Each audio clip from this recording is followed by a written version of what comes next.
저는 결혼 10년 차에 이혼을 하고 8살 딸아이를 하나 둔 여자입니다.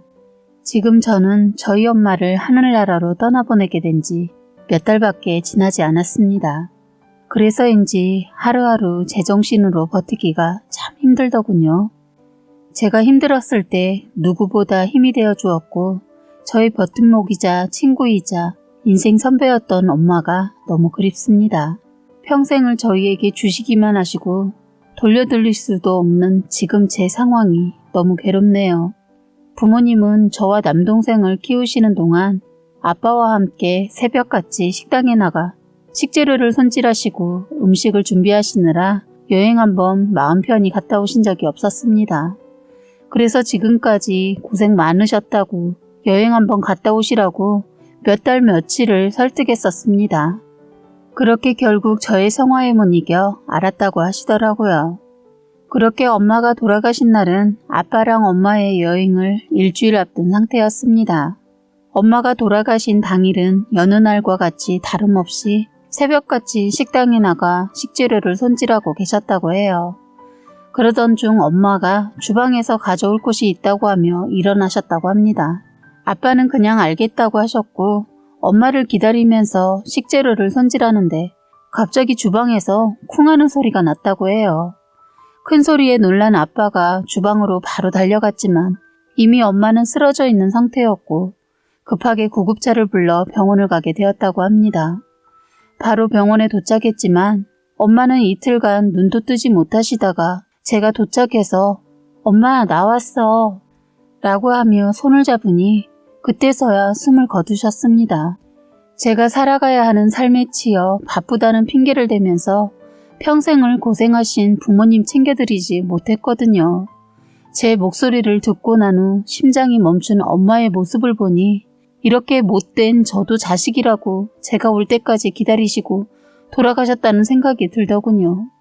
그 모습을 보고 나니 더 일찍 엄마를 찾아뵙지 못하고 같이 있지 못했다는 생각에 미쳐버릴 것 같더라고요. 화장을 하기 전 엄마의 모습을 봤는데 어느새 더 늙은 건지 제가 보지 못한 주름이 늘어있고 손은 여기저기 터져 갈라져 있더라고요. 진작에 엄마의 손 한 번 더 잡아드리고 안아드리면서 사랑한다고 얘기할 걸 너무 후회가 되더군요. 그리고 평생 고생만 하시다가 여행 날짜 일주일 남겨두시고 떠나버린 저희 엄마가 너무 안쓰러웠습니다. 유품 정리를 하려고 간 부모님의 집에는 여행을 위해 미리 싸놓은 짐이 있더라고요. 그 안에는 새 옷들과 모자가 있더군요. 저와 남동생에게 티는 내지 않으셨지만 여행을 많이 기대하신 것 같았어요. 지금이라도 엄마에게 전화가 와서 딸 뭐해? 서연이는 학교 갔어? 라고 할 것만 같은데 이제 다시는 그럴 수 없다는 사실이 믿을 수가 없습니다. 꿈에서라도 엄마의 목소리를 듣고 싶을 정도로 너무 그립고 말할 수 없을 만큼 슬프네요. 저의 시어머니에 대해 말을 해보자면 저는 결혼 후 단 한 번도 시어머니의 사랑을 받아본 적이 없습니다. 남편에게는 위에 형 하나와 여동생이 하나 있습니다. 아주버님은 15년 전 형님과 결혼하셨고 형님도 시어머니랑 그렇게 사이가 좋지 않아 그냥 부딪히지만 말자라는 마인드이신 것 같더라고요. 그리고 남편의 여동생인 아가씨는 조금 얄미운 편이에요. 시어머니가 저를 혼내면 옆에서 맞장구 치는 얄미운 타입이라고 할까요? 이런 가족들 사이에 껴서 10년이란 시간 버티면 언젠간 안아주실 거라며 참아온 저는 정말 바보였던 것 같아요. 시어머니의 무시하는 태도와 막대먹은 막말에 대꾸 한번 하지 않았고 그래도 내 남편의 부모니까 라는 생각으로 한 귀로 들으면 반대쪽 귀로 흘려보냈습니다. 그러나 그렇게 하지 말았어야 했나 봅니다. 저희 남편이 몸살이라도 나게 되면 저는 완전 죽일년 마냥 취급을 받게 됩니다. 제가 받을 때까지 전화를 하셔서 전화를 받고 나면 지금까지 내 아들을 얼마나 안 챙겼으면 애가 몸이 아프냐고 저에게 말씀하시고요. 그렇게 할 거면 내 아들하고 왜 결혼한 거냐 하시며 내 아들 아프게 하지 말고 너는 아프라고 그러십니다.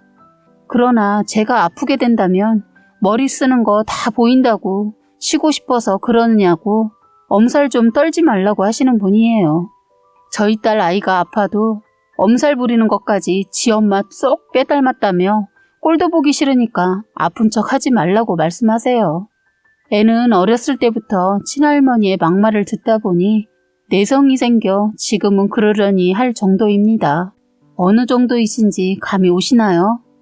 엄마를 떠나보내고 정신이 없는 상태로 장례식을 하게 됐는데 엄마가 떠났다는 게 실감이 나지 않더라고요.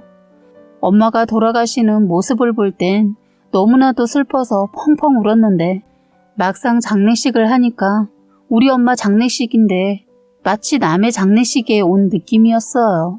오히려 덤덤하게 전문객들을 맞이하는 제 모습을 보고 장례식에 방문한 친지분들이 저를 많이 걱정하시더군요. 그러다가 저희 시부모님이 장례식에 오시게 되었습니다.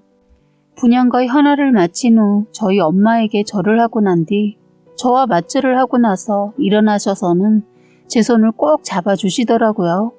제 손을 잡으시면서 저희 아버지와 동생 그리고 저에게 사돈어른 많이 힘드시겠어요. 이럴 때일수록 힘내셔야 해요. 내가 서연이 잘 돌보고 있을 테니까 걱정 말아요. 하시더군요. 평소에 너무나 미워했던 분이지만 또 이렇게 힘들 때 찾아와 주시는 걸 보니 내가 지금까지 정말 악덕 시어머니와 살았던 건 아니었구나 라는 생각이 들며 조금의 위로가 되더군요. 하지만 이 모든 것은 제 착각이었습니다. 길었던 3일의 장례식이 끝난 후 화장을 하고 유골을 수습하여 납골당에 모시게 되었습니다. 그 뒤로는 아빠와 저 남동생이 어머니와 관련된 이것저것을 정리하게 되었습니다. 장례식 때에는 조문객들도 오고 신경 써야 할 게 많아서 힘들다고 느낄 새도 없었는데 집에서 엄마의 유품을 정리하다 보니 오히려 더 정신이 없고 많이 지치고 힘들더군요.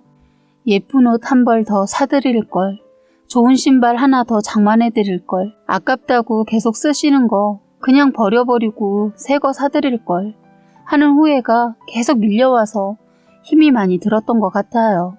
항상 제 곁에서 영원할 것만 같았는데 사람이라는 게 한순간에 떠나버리는 거더군요. 상황이 이렇다 보니 아빠와 남동생을 대하는 것도 제가 제 딸 서연이를 바라보는 것도 새삼 다르게 느껴지며 많은 생각에 잠기더라고요. 그렇게 며칠간의 엄마의 유품과 보험금 정리를 마치고 저는 제 집으로 돌아왔습니다. 아침 일찍 도착한 저희 집에는 안방에서 자고 있는 남편과 서연이 방에서 함께 주무시는 시어머니가 계시더군요. 시아버지는 시댁에서 계시고 시어머니만 잠깐 오셔서 서연이를 봐주신 거였어요.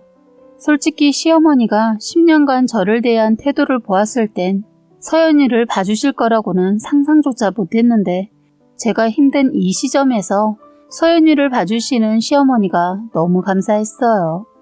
그런데 이건 다 속셈이었던 것이더라고요. 저는 오랜만에 만나는 서연이와 남편을 위해서 밥을 차려주고 싶어서 도착하자마자 음식을 준비했습니다. 아침 식사가 거의 완성될 쯤에 하나둘 일어나더니 서연이는 제가 온 것을 알고는 방방 뛰면서 좋아하더라고요. 그렇게 서연이와 시어머니, 남편과 함께 아침 식사를 마치고 남편은 회사를 가기 위해 서연이는 학교를 가기 위해 준비를 했습니다. 그리고 얼마 지나지 않아 출근 시간이 다가와서 남편은 먼저 집에서 출발하고 서연이는 학교에 가게 되었습니다. 그리고 나니 집에는 시어머니와 저 둘만 남게 되었어요. 솔직히 둘이 있어 본 적이라고는 명절에 형님이 조금 늦게 와서 둘이 주방에서 준비했을 때 빼고는 없었거든요. 그래서 많이 불편하고 어색했는데 갑자기 먼저 저에게 많이 힘들었지? 라고 하시더라고요. 그 말을 듣는 순간 눈물이 핑 돌면서 금방이라도 쏟아낼 뻔했지만 꾹 참고 그래도 견딜만 하다고 했습니다. 그 뒤 시어머니는 저에게 힘들면 나한테 얘기하렴. 지금까지는 내가 많이 못살게 군 거 미안하게 생각한다. 엄마의 빈자리가 얼마나 큰지 나도 겪어봐서 잘 안다. 이제 내가 엄마라고 생각하고 다 털어놔. 아유 불쌍한 거 하면서 제 손을 잡아주시더군요. 그 순간 잘 버티고 있다고 생각했던 저에게 허탈감과 공허함 그리고 외로움 등의 알 수 없는 감정들이 쓰다미처럼 몰려오면서 눈물이 펑펑 나오더라고요. 그리고 정말로 내 엄마가 죽은 거구나. 다시는 볼 수 없는 거구나 라는 생각이 제 머리를 망치로 때린 것 마냥 그때 깨닫게 되었습니다. 정말 너무 울어서 몸이 으스러지는 느낌이더군요. 그렇게 몇십 분을 울었을까요?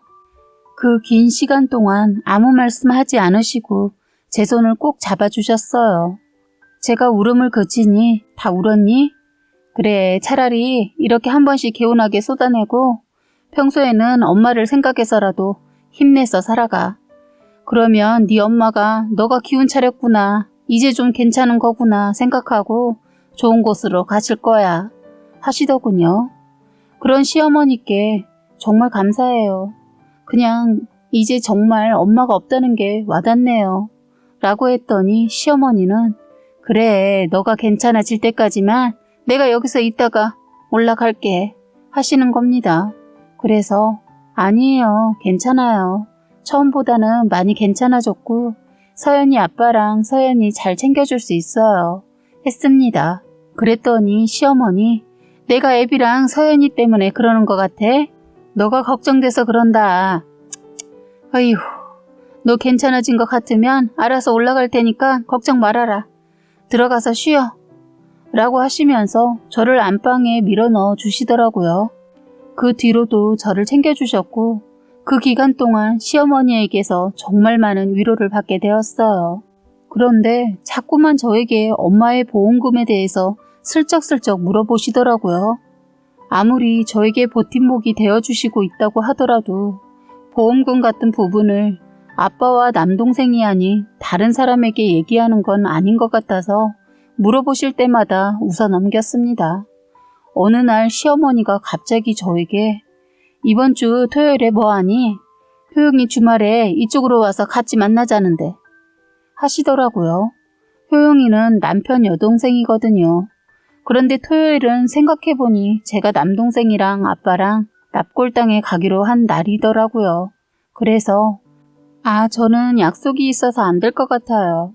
아쉽지만 두 분이서 오랜만에 데이트라도 하고 오세요 라고 했더니 웃으시면서 아쉽다. 그래, 알았어. 그래도 약속까지 잡은 거 보니까 마음이 놓이네 하시곤 나가시더라고요. 그렇게 시간이 지나고 주말이 오게 되었습니다. 저는 아침 일찍 준비한 뒤 서연이가 학교 가는 시간에 서연이와 함께 나가면서 어머님, 저 오늘 일이 있어서 서연이 데려다주고 서연이 아빠 들어올 때쯤에 올 것 같아요. 아가씨랑 좋은 시간 보내세요 하고 나갔습니다. 그렇게 남동생 차를 타고 아빠도 태워서 엄마가 있는 납골당에 갔다가 밥 한 끼 먹은 뒤 아빠는 집에 내려드리고 시간이 조금 남길래 남동생이랑 저희 집 앞에 카페에 들어가 앉아서 얘기를 했어요. 그런데 조금 시간이 지나고 난 뒤 저희 뒷자리에 앉아있는 사람들이 너무 시끄럽더라고요. 남동생이랑 얘기를 하는데도 목소리가 하도 크다 보니까 너무 신경이 쓰여서 너무 시끄럽다. 조금 조용히 하시지. 매너가 없으시네. 라고 얘기했더니 갑자기 남동생이 누나, 시어머니랑 시누이 같은데? 라고 해서 자세히 들어보니 맞더라고요. 제가 앉아있던 자리 라인이 살짝 칸막이 형태로 되어 있어서 각자 공간이 나뉘어져 있어 안에 있는 사람이 잘 보이지 않아서 그랬는지 두 분한테 저와 동생이 보이지 않았던 것 같아요. 그래서 헐, 그렇네. 어떻게 알았대?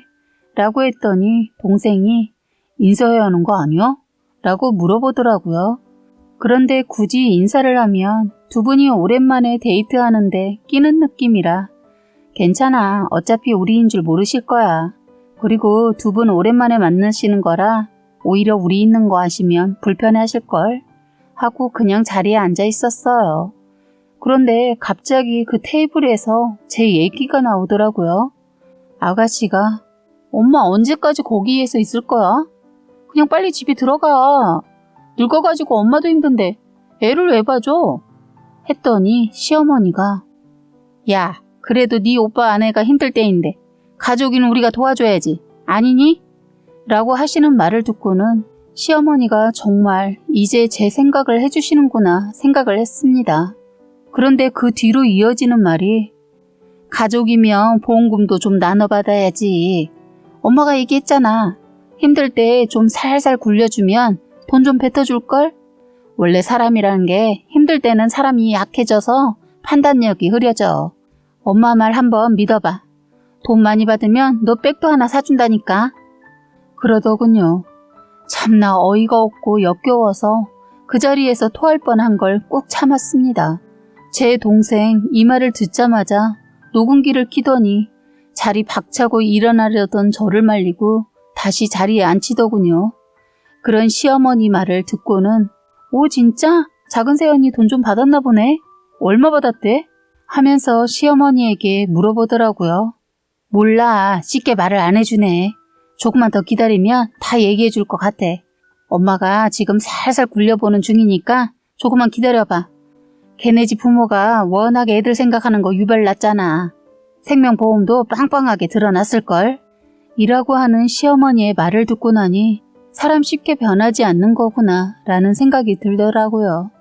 동시에 혹시라도 보험금에 대해 물어보셨을 때 시어머니를 믿고 보험금에 대해 말했으면 어떻게 되었을지 상상하니까 끔찍하더군요.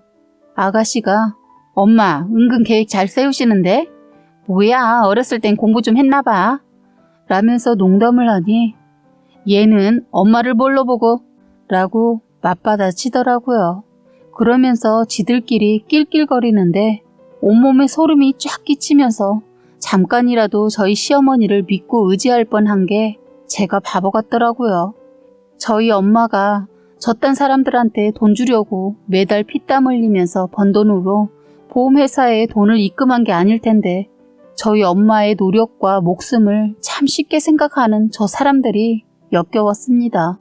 마치 저희 엄마가 빨리 돌아가시길 바랬던 사람들 같더군요. 그래서 저는 제 자리에서 일어나 제 컵에 있던 차가운 커피를 시누이 얼굴과 시어머니 얼굴에 사이좋게 나누어 뿌려주었습니다. 두 사람은 갑자기 일어난 그 상황에 황당해하며 상황 파악을 하느라 정신이 없어 보였고 저와 남동생은 이 둘이 하는 모든 얘기를 듣고 매우 화가 난 상태였어요. 솔직히 눈에 보이는 모든 물건들을 집어던지고 머리채를 잡고 싶었지만 차마 공공장소에서 그럴 순 없을 것 같아 커피를 얼굴에 부은 것이었습니다. 저는 뭐 어쩌고 저째? 너네가 뭔데 우리 엄마 보험금을 받네 마네야?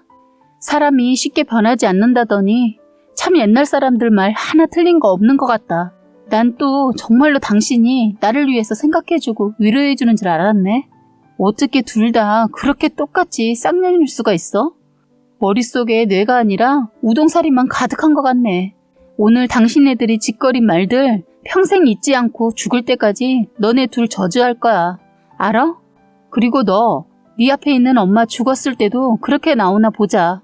아참, 사랑 가는 건 순서 없다고 하니까 네 애미보다 네가 먼저 갈 수도 있겠다. 그치? 라고 하는데 말하는 동안 몸과 손이 벌벌 떨리는 게 보였는지 남동생이 갑자기 저를 자신의 뒤로 보내면서 제 말을 끊고 자기가 말을 하더라고요. 안녕하세요, 사돈어른. 저 기억하시죠? 지금까지 하신 말씀들 저희가 모두 녹음했고 억울하다, 말도 안 된다, 뭐 이런 말씀 안 하셨으면 하네요. 누나랑 서연이는 저희 집에서 데려가고 매형한테는 제가 연락해 드릴 테니까 두 분 다 각자 집으로 돌아가셨으면 좋겠습니다. 그럼 저희는 이만 가볼게요. 그리고 다시는 뵙지 않았으면 합니다. 하고는 저의 손목을 잡고는 카페에서 나서더라고요. 시어머니와 시누이는 자기들이 한 말이 있어서인지 그냥 고개를 숙이곤 가만히 저희 말을 듣고 있더군요. 그렇게 카페에서 나와 남동생의 차를 타고 나니 긴장이 풀리면서 눈물 콧물이 다 나오고 온몸에 경련이라도 온 듯 벌벌 떨리더군요. 그런 제 손을 남동생은 꼭 잡아주면서 제가 진정될 때까지 기다려주더라고요. 서연이 학원 끝나는 시간까지 기다리다가 학원이 끝난 서연이를 차에 태우고 친정집으로 가게 되었습니다. 서연이가 제 눈앞에 보이니까 이럴 때일수록 정신을 차려야 한다는 생각이 들면서 눈물이 멈추더군요. 그래도 애는 제가 운 걸 알았는지 엄마 울었어? 엄마 아직도 하늘나라에 간 할머니가 그리워? 울지 마. 그러면 서연이도 슬프잖아. 서연이는 엄마가 안 아팠으면 좋겠어. 라고 하면서 저를 꼭 안아주더라고요. 그런 서연이의 모습을 보면서 참 딸 하나 잘 키웠구나. 내가 애 앞에서 무너지는 모습을 보이지 말아야지 라는 생각이 퍼뜩 들더군요. 그렇게 정신을 차리고 아이에게 왜 지금 할아버지 집에 와 있는 건지, 얼마나 있다가 갈 건지 조금의 설명을 해주는 동안 남동생은 녹음된 파일을 저에게 보내주곤 누나 일이니까 매형한테 보낼지 말지는 누나가 선택해 라고 해주더라고요. 저는 많이 고민하다가 남편에게 녹음된 파일을 보내주었습니다. 1시간 정도 지나니 남편에게 전화가 오더군요. 전화를 받으니 남편이 진짜요? 라고 물어보더라고요. 그래서 응, 나 당신이랑 이혼하고 싶어 라고 했습니다. 그랬더니 긴 정적이 이어지더니 남편은 저에게 그래, 지난 10년간 많이 힘들었지. 어머님 돌아가시고 난 뒤에 내가 큰 힘이 돼주지 못해서 미안해. 남편이면 옆에서 버팀목이 되어줬어야 하는데 내가 그 역할을 제대로 하지 못해서 이런 상황이 만들어진 것 같네. 엄마랑 효영이한테는 내가 알아서 잘 말할게. 라고 하더라고요. 남편의 이런 태도를 보고 내가 이 사람을 이래서 좋아했던 것이지 라는 게 새삼 다시 떠올랐지만 지옥 같았던 10년의 시집살이와 아까 있었던 일을 생각하면 더 이상 이 사람과 함께할 수 없을 것 같더라고요. 그래서 남편에게 저는 고마워, 이해해줘서. 그래도 지금까지 당신과 함께 살면서 당신 때문에 마음이 크게 아프지는 않았던 것 같아. 이혼할 때 보자, 끊어 하고는 전화를 끊었어요. 그렇게 저희는 갈라서게 되었고 이혼도 합의 이혼으로 깔끔하게 끝나게 되었습니다. 남의 아픔을 이용하여 이득을 취하려고 했던 저희 시어머니가 참 많이 믿고 화가 나요. 그래도 엄마의 빈자리로 힘들었던 그때 저희 곁에서 가짜로라도 위로해 주신 게 저에겐 그래도 버팀목이 될 수 있었던 것 같아요. 지금은 제 딸 서연이와 아빠, 남동생 이렇게 4가족을 보면서 살아가고 있습니다. 우리 엄마는 뭐가 그렇게 급해서 벌써 떠난 건지 참 섭섭하지만 하늘에서 지켜본다고 생각하면 이따금 힘이 나더라고요. 사랑하는 사람과 이별을 겪은 모든 사람들을 위로하며 이 사연을 보내봅니다. 지금까지 여러분들의 소중한 사연을 읽어드리는 해바라기 사연방이었습니다. 구독과 좋아요, 알림 설정 부탁드리겠습니다.